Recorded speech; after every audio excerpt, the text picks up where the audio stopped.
welcome back to another live feed on Shama's YouTube channel. We go again. It's gonna be about Jeru The Damaja, Rap for the Math album that came out in 1996. We on October 15th, 30th anniversary, 30 years later. This is a very underrated album. It was a great album in my own mind.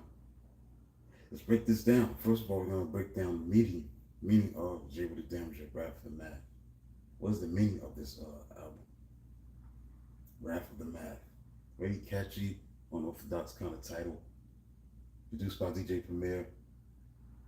The title is a play on the phrase of wrath of God and the acronym MATH. MATH, Master of All Things, Hip Hop. It represents his militant, philosophical retaliation against the rise of commercialization, hypermaterialism, and loss of cultural integrity within hip hop. Now, you look at this album, there are certain songs that express his disdain for what was going on at that time. It's like De La Soul, Stakes is High, just like the Roots and stuff that they were doing on that song, What They Do, talking about the state of hip hop, the way it was, commercialization, the glorification of the wrong stuff. So the same thing applies in this album. One Day was a record off the album that deals with a storytelling track where Jeru claims executives like Puff Daddy and Suge Knight kidnapped the art form of hip hop to turn it into a sterile commercial commodity. The Me or the Peeps, the type of greed in the industry, arguing that pursuing art and culture is far more valuable than blindly chasing paper or money.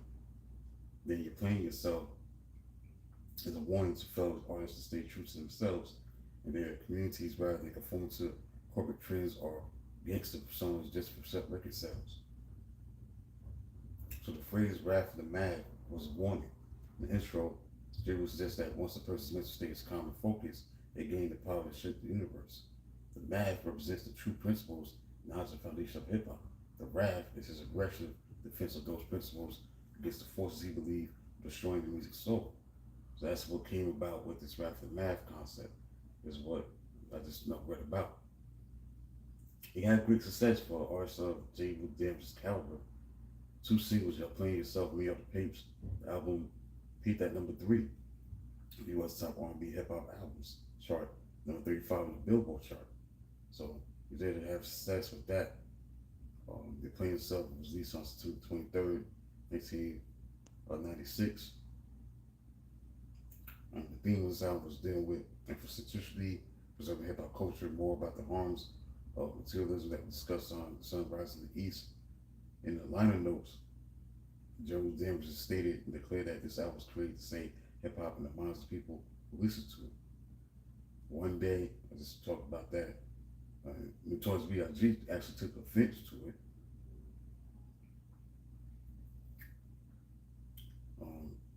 From that record, because he was connected with Foxy Brown and Puff Daddy, so he jived back at Jeru and kicked at the door, which was aimed at other rap artists as well. The Papes note contains aim for Puff Daddy. Jeru stated, "My name ain't Puff. I ain't got no loot to waste." To which Puff Daddy did not respond.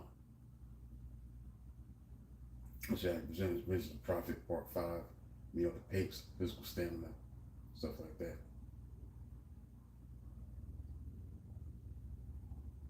That was well received, but not as critically acclaimed as his first album.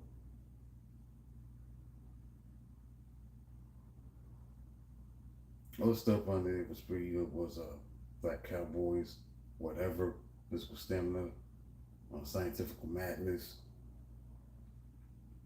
It was great, good stuff. Good album. Really good.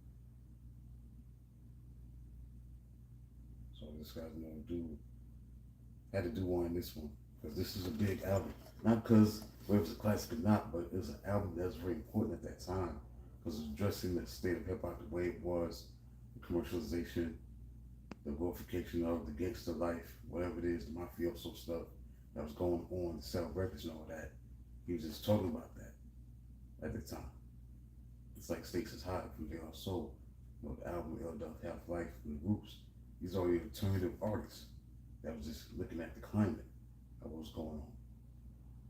So I had to include this album. It's classic material because It may not be held as a hip hop classic, but when you look at what he was talking about, it's a throwback of what was going on at that time.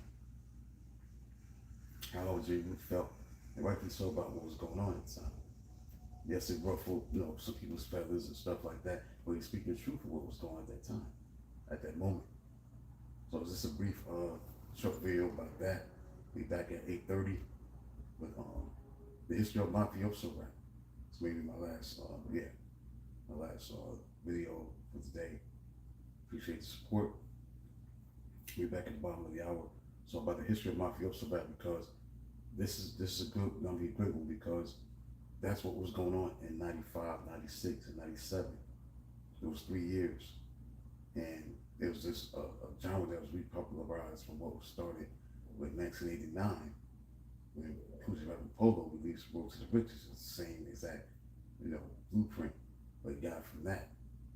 This wasn't, considered something to be looked at, something serious. So we're gonna talk about that. 8:30, history of mafioso rap, and that'll be it for today as far as live streams. So until then, talk to you later.